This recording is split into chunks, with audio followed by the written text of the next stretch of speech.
folks, and welcome to the stream. My name is Mike D'Angelo, aka That Tellest Guy, and I am here with my lovely co-host, Rihanna. Hello! Hello! This is the first Talking Tellest that we've done in a long while together, I think, because, well, I guess it was 2 weeks, right? Yeah. I haven't been feeling so great. Yeah, so we had that first week where I didn't feel good after Fan Expo, and then we had another convention that we went to as guests. Not as exhibitors, but as attendees. We went to a gem show briefly, and you got more supplies for wands and stuff like that. But I think in the process of being there, you might have caught something. And probably. And at this point, it's been like 9 days. Well, 9 days since we've been there, give or take. But yeah, my voice isn't 100% still, but I feel better overall. And that gem show was worth it. Yep. It was so nice. And I think that we decided that we were going to partake of exhibiting there. But it's a lot. It's like $1,600 and it's 4 days. Yeah, I mean, I don't think it'll be a next year kind of thing, but I'll definitely go next year with a shopping cart because it was a lot. My back was hurting from how much I was carrying. Yeah, there were so many like wonderful things. I mean, wonderful things. I'm a crystal girly, and there was just so many like. I wish I had millions of dollars so that I could just buy rocks with them, but we'll take the little ones. I got a lot of really interesting ones to make wands like specifically for, and I'm so excited to bring those to life.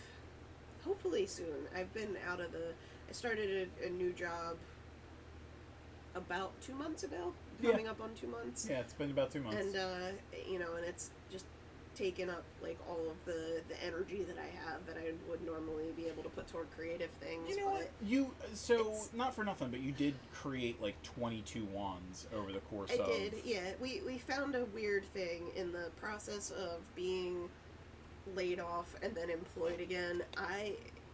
Time is not the creative factor. Like, it was hard for me to get into creative space when I didn't have a job. Like, it was just, I had the time to do it, but not the drive. And then when I got the job, all of a sudden, like, that creativity came back. And I think it's just it's an escape. And when the escape feels like a job, it's not. Right. Yeah, when it feels like a necessity. Right. It just doesn't flow the way it needs to, and it doesn't bring me the same joy. So I'm excited that, things are starting to, I'm starting to get into the swing of things with the regular job, and with that is going to come like a little bit more bandwidth to do creative things. Yep. And I have so many in mind. Yeah, and we did all those really notes and everything. Yeah. Well, so speaking of gems, the picture that we see on the screen is the first part of what today's topic for Talking Tellest is going to be about. We're going to be talking about the nature of Tellest, and specifically about like 10 bits of plant life in the Tellest universe. And the picture that we're looking at right now is the Wailing Willow, which has plants that kind of descend from these branches that are shaped kind of like glass tubes. So when the wind goes through them, they make like a really pretty sound. Wind chimes. Yep, kind of like wind chimes, kind of like stained glass wind chimes. Whimsical chimes. And you'll see that they're multicolored and everything. They kind of it's almost like little miniature flutes, like recorders or something. Because as the wind is going through them, it's traveling through these like hollow leaves and stuff and making this haunting sound. Is that a face in the bark? It could be. I don't think that it was intended to be, but... It kind of looks like it, doesn't it? Yeah, it kind of looks like it. Pareidolia, or whatever, is that what it's called?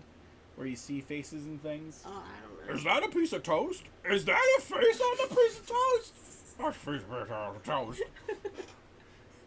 So, yes. He's weird. I'm very weird. It's one of those days. So we're going to be looking at 10 things today. The Wailing Willow is our first thing. And we're going to be trying to figure out, and discuss ways that these plants kind of live in the Tellest universe and things like that. And just kind of play with that in mind. So let's move on to plant number 2. So on first look, this just looks like a pretty, blue and purple flowery plant and everything. Until you notice that the path that this is on is a people path. Da, da, da. This is a Titan mallow. We briefly looked at this in the third Mageborn book, Ancestral Magic. Wild Magic, I apologize. Ancestral Magic is the name of the trilogy. And the basic concept of this is just these leaves that were first found by Adelia, Gaston, and Lucinda in that book was found in what was called the Titan Fields. There's some rumors that this plant like grew out of the blood of Titans, which is why it got so big. But throughout a lot of the other things that we'll be, exploring in the Tellest universe, we'll find out that Titan mallow doesn't just grow there; it grows in many other places. And the real thing that I was thinking of, I was playing Frontiers of Pandora, and there was like flowers that like plants that you could fall down on. I'm sure in the movie, like there was stuff where like Neytiri was like dropping off of cliffs and like gently landing on stuff like this, and I wanted there to be the plot device for fall damage avoidance. Right. Yeah. So I wanted for D&D something like this to exist, because they're just really like, there's not enough people in their D&D campaigns who use plants for anything interesting. It's like, all right, it's a reagent for magic, but like that's been done to death. I really wanted to start to use things that that could be like used in some pretty cool ways. So Titan mallow is one of those things where like if you're on like a low cliff or something like that and you want to kind of keep your momentum up, you could jump into a plant like this and just kind of like gently cascade down to the ground instead of no. I've also decided, I don't know if this is going to be in the Tellest universe or not, but these plants are great for clothing dyes, because you've got the Lucinda purple and you've got the Adelia blue. And they're good for dyeing? Yeah, because they're in abundance. Do you want to see abundance? He's dancing. Internet, he's doing it. He's doing it. He's doing it. That booty be dancing. So we've got 2 sets of mushrooms here. This is technically 11 items that we have total, because this is 2 different kinds of mushrooms. This is, was it sunrise buttons and sunset blisters? Yeah. So originally I had conceptualized these as 2 different pieces, but Steve put them together, and they just ended up really cute looking together. They're basically the same kind of plant, same kind of fungus, but they just developed in different ways. So we have like just these pretty golden mushrooms that grow on top of things, and more often than not, the sunset blisters are subterranean, underground, that kind of stuff. But they do in some instances grow, beneath like rotting wood and stuff like that. So I like the idea of a mushroom that likes sunlight. Mm-hmm. Like, because typically they're like dark, dank. Oh yeah, they don't things. need any of that stuff. Right, but I like the idea of it. And it's cute that they're buttons. Buttons and blisters. So each of them has like a thick stalk and a sort of bulbous circular cap, but the sunset blister has bioluminescent properties, and typically it glows from underneath the cap. The sunrise buttons, you can see they're smaller, and the sunset blisters grow a bit larger and wider. You don't have to find them at any specific time. You can find sunset blisters in the beginning of the day. You can find sunrise buttons at any time. They might not be as apparent, but Are they edible? I would say that the sunrise buttons probably are. The sunset blisters, because of the bioluminescence, probably have some kind of chemical component that makes them not healthy to eat. Gotcha. But I would say that that's to most of the humanoid races, and there's probably a good amount of fauna who have grown to not be affected by it, or at least not be affected by it in a toxic kind of trait. Right. However, they probably have bioluminescent abilities of their own, or traits of their own, because of the bioluminescent properties of. I like it. Yeah. So you figure, like, if you're a flamingo, as a baby, you don't have that pink color, but because you're eating. Fun fact. Yeah, the plankton or whatever. The shrimp. Well, whatever Shrimp, gives them their color is that color. So as they eat it, they turn that color. So. Cool. Fun fact. Fun fact. I need to have a fun fact thing that pops up. But for now, we'll just use this one. Oh my god, she's so cute. So the sunrise buttons, they typically have white or golden colors. The sunset blisters have darker colors, and the cap and stalk are like gray or brown. But the glow from beneath helps the cap to glow and look like a sunset. Very cute. So keep it moving. So we've got Shore Blossoms next. I think this is from my first set. So these are supposed to kind of look like a bead when they fall off the stems. They kind of look like avocados, like half of an avocado when you look at it. I was thinking like olives. Yeah, a little bit like that too. It almost kind of looks like half a pear. They're basically supposed to be An apricot. an apricot. Yeah, I can see that. They're supposed to look like, at first glance, they could be like a jewel of some sort. People are supposed to kind of like pick them up and use them as like pretend money. I like it. So it's in some ways it also looks like an eyeball. So like if it's still on the stalk, that's what's supposed to protect the flower, because like fauna that would go to eat this stuff would look at it and be like, that thing is looking at me. I am not going to eat that. I like it. So the bead and the encasement come off of the larger plant, but that's how they propagate. So like each one of those little like apricot looking things, basically because they grow on like a riverbank or something like that, the water takes them down and eventually they find somewhere else to grow, and they grow more of the shore blossom. What's it do? What's it do? It's just a flower. Just a flower Just a with flower. pretty beads. Just a flower with pretty beads. I thought that it was going to be very hard for Steven to work on, because there's not really a lot of plants that do this. Right. I would just imagine, like, when I was first building these out, the concept was we needed some unique plants that could serve as reagent fodder as well. Before I went, wait a minute, we can do D&D stuff with this. Mm-hmm. So, moving on. So we've got rock ash next. This is a mold or a moss that looks like ash that typically grows on rocks. Doesn't need to, but it kind of, I mean, you figure like most of the time in the wild when you're seeing moss, it's on some kind of, rock or wood or something like that. And in this case, it doesn't typically grow with like a greenish color. You can see some other moss in the background of this picture, but it kind of has like a furry appearance, and it looks almost like burnt ash. Like it's got that kind of look. You can scrape this off and use this as a reagent as well. You can definitely tell like which ones were the earlier pieces and then which ones were the later ones, because there's mechanically some things that the later ones do that are different. With so regular moss is like soft to the touch, like you would like sleep on a bed of moss. Is that soft, or is it like sooty? Like if you laid on it, would it? Oh yeah, it's comfortable. It's comfy. Yeah. In fact, I would imagine that looks like, like Maltese fur. The dog? Yeah. I feel like that's what that would feel like. I feel like it would feel even softer. I feel like regular moss has like that kind of like velvety feel. Right. But this one has kind of like a curly haired. Yeah. I like it. Yeah. That's how I imagine it. And I don't think that I originally imagined that, but because of the way that Steven conceptualized it, that's what's in my head canon. Cool. So dog fur. Dog fur. What's a dog so fur? Pretty. Patent. Patent. So this is Rainbow Nettle.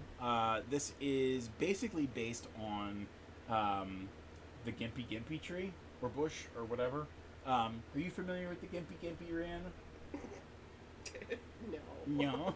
So the Gimpy Gimpy is, let me see if I have. Don't Google. Supposed to be Gimpy Gimpy. It's Gympie, Gympie. It's a stinging tree in Australia, and it's a plant in the nettle family, hence why this one is called the rainbow nettle. The Gimpy Gimpy tree is notorious for its extremely painful and long-lasting sting. Oh, that's the one that we saw the YouTube guy. Yep. We've seen, there's a couple of YouTube channels who have gone and they've done this Gimpy Gimpy, I should touch the thing that I shouldn't touch challenge. Right. And it is months after. It is considered one of the most painful things that you can ever touch. And the reason for it is because you can see, even with our nettle, there's these little follicles that grow on the plant. Sometimes they grow on the stem, sometimes they grow on the leaves, and basically it's the plant's self-defense mechanism. And just like most things in Australia, everything wants to kill you. The way that the Gimpy Gimpy does it is making you want to kill yourself. Oh, terrible. The Gimpy Gimpy is so painful because what happens is kind of like when a bee stings you and the stinger gets stuck in your skin. that's what happens with these nettles on the Gimpy Gimpy. And doesn't it affect, like, your nerves or something, like, specifically? It does something where it deactivates the part of you that says, this hurts so much, I won't feel it anymore because I'll just kind of go into systematic shock. Yep. It doesn't let you do that. It just is constant pain. Yep, and the problem with it is, like, historically, people have been able to get out the hairs by doing some kind of sticky substance, like a sap or something like that, and then rubbing, like, a muscle, like a clam or something over top of it to pull it out. But that doesn't always happen because the nettles are so small that typically what will happen, just like with a splinter, your skin will close up over it. So it doesn't matter if you do a sticky thing or not.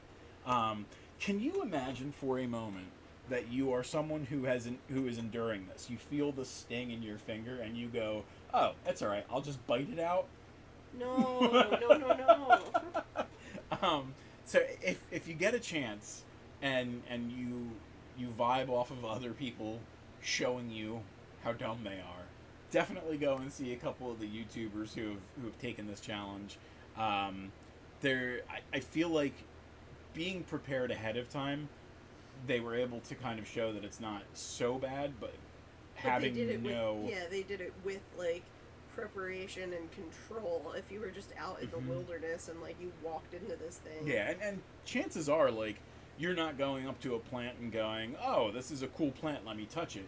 You're brushing by it, not even realizing that it's there. Because the rainbow nettle at least has these qualities that make you think, this is probably not something I want to do. But the Gimpy Gimpy has none of that. The Gimpy Gimpy is just a green leaf tree. Looks like any other thing. Yeah, it looks like a normal tree that you would find out in the forest. So. And that's Australia. That's Australia. Another reason why I'll never go to Australia. No hate to Australia, but I'm not going to any place where spiders are bigger than your hand. Bigger than your dinner plate. Or, like, toilet snakes are a thing. No, sorry. Before we move on from this picture, I just want to say this is definitely going to be a wand. Yeah, you were mentioning that a little earlier. Yeah. You liked it as much as any other one of these that you saw. So pretty. So we've mentioned it. It's the Gimpy Gimpy, but it's also called the Stinging Nettle. And this is basically just a rainbow variant of it. It certainly has a kind of unique look to it because of the way that Steven drew it up. So yeah, it just looks really good. So the stinging hairs are called trichomes, and I think that was why I went the route of, like, multicolored leaves and stuff, because to me combs sounded like chromes. Yeah. So I thought of a chromatic plant or something like that. I just like the idea of some, like, Tellestian dum-dum going, "Ooh, that would make a pretty bouquet," and then giving it to someone. Yep. I definitely, like I said, this is part of the second set that Steve did for us. When we were conceptualizing the second set, a lot of it was thinking mechanically, how could I work it into D&D and stuff like that.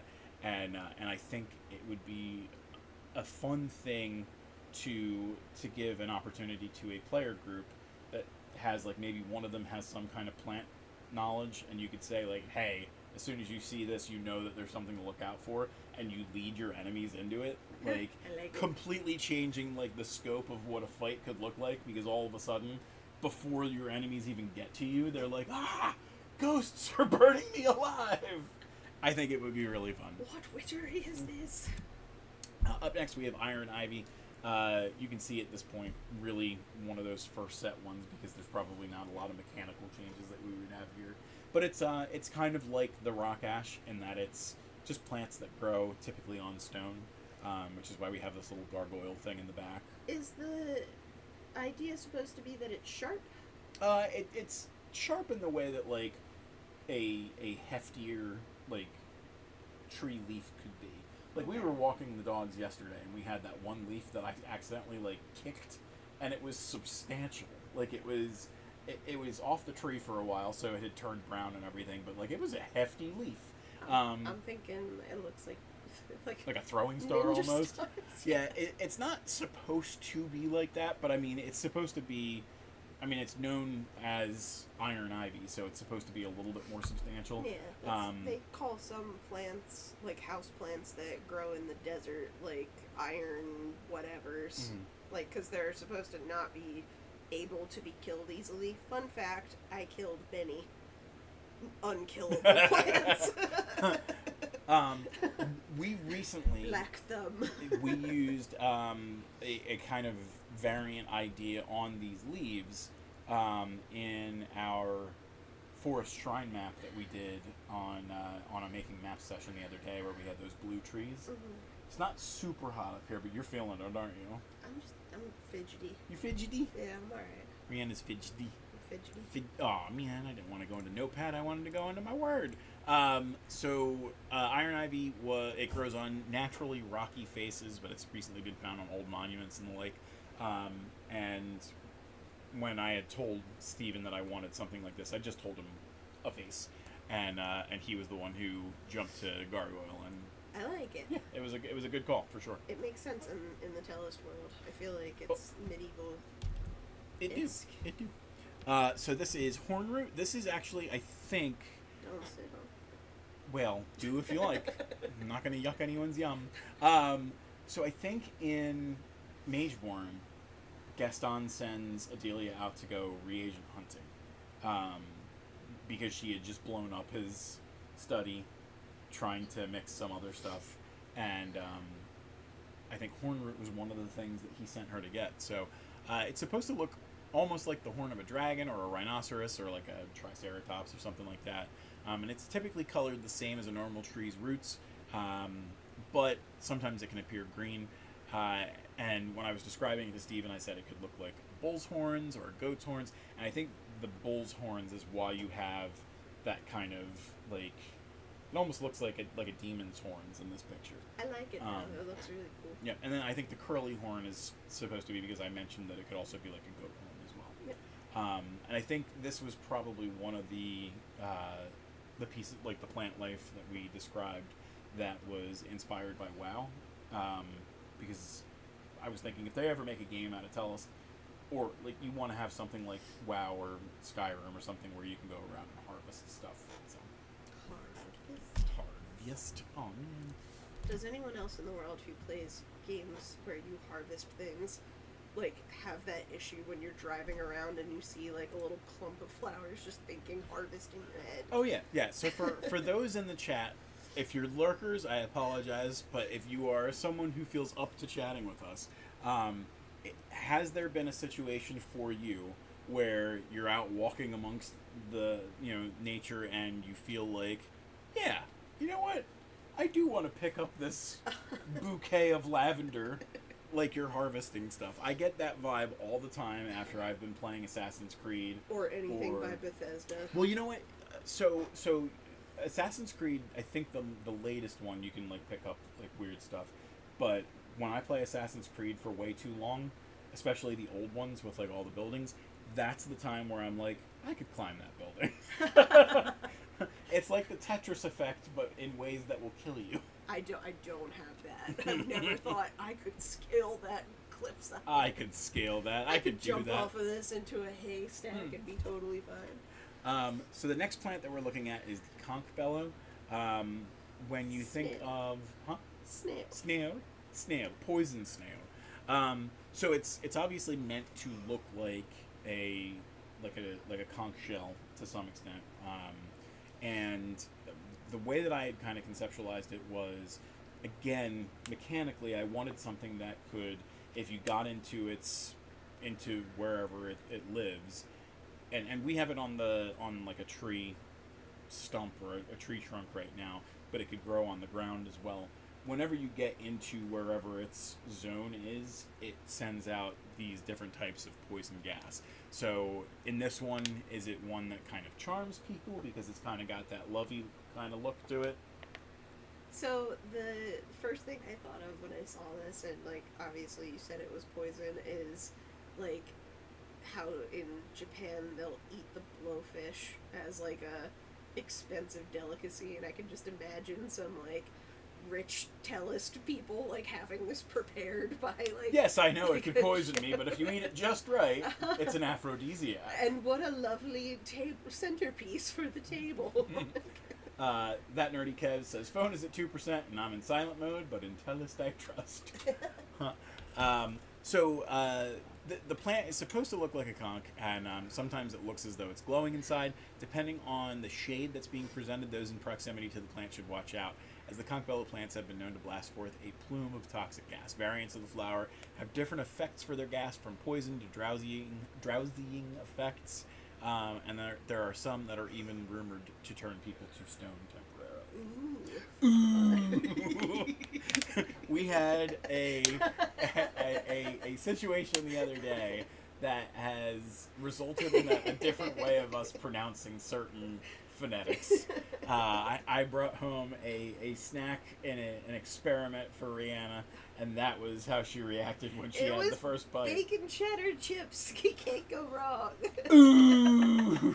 I did it intentionally to be funny, and it had the desired effect. I feel can't. like we gotta go back in time. Everybody, come with us, and we watch that moment, and we determine whether or not that came from someplace deep within, or whether or not it was I committed to manufactured. The bit, that's all. It was. There was truth to it, but it was hyperbolic. Right now, I feel like that laugh is very telling.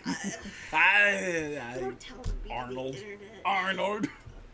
All right, so we are down to our last one. So we're coming close to our 7:30 timeline and everything.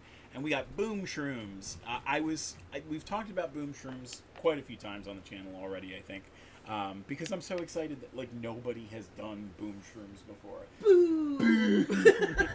So I'm happy that, like, Tellest basically gets to say, like, hey, we did it first. So boom shrooms, as the name suggests, will explode. And you can see in this case we've got the mushrooms in kind of various states of exploding. So we've got these little blistery things on the mushrooms that look like they're about to pop. We've got the little blister pustules that have actually popped out, and then we've got the mushroom when it has enough noxious power, the cap explodes, and it will deal some damage. So one of the other things that we did was this actually came from a D&D map that we worked on. So we were talking about, like, trying to work these into D&D mechanics and things, but we do have in this situation a map that came first before we committed this to concept art. So we had this, and we were able to send it to Steven to have him work on these things. And this is just a variant of our Everdark map. And we've got a couple of other mushrooms and everything too, but I thought when I came up with the concept and the name of boom shrooms, I knew that this one had to be the one that we focused on. So this is what they look like on a Tellest D&D map. And I thought that it looked really cool. I thought that it was a fun little thing. And then we've got this, almost looks like rock ash that it's growing on and everything. So this map was originally supposed to be kind of inspired by the underworld in Tears of the Kingdom. You know, when you went underground and you had that weird red corruption and everything. That was what this was supposed to imply. And things like that. If one of the boom shrooms explodes, does it do like a kind of cascade effect, or do they have to be mature? Yeah, I mean it can. It doesn't always, like, as you can tell by the art that we have, like this one didn't affect the other ones. Gotcha. And you can see, like, this one's kind of like leaning away. So I would assume that because it is a defense mechanism, it probably does lean away from the other caps and stuff like that. So yes, I see. So we don't have art for it. And it is probably going to be part of our next set that we'll work on with Steven. But while we were doing the reverse research for this set of things, we came across number 12, I guess technically, Ticklethorns. Ticklethorns was something that Rihanna came up with. You are just completely ready to be done, aren't you? No, I'm just fidgety. You're very fidgety. It's hard for me to not fidget. It's calling me out. It's calling me out on all my stuff today. It's so funny. It's not.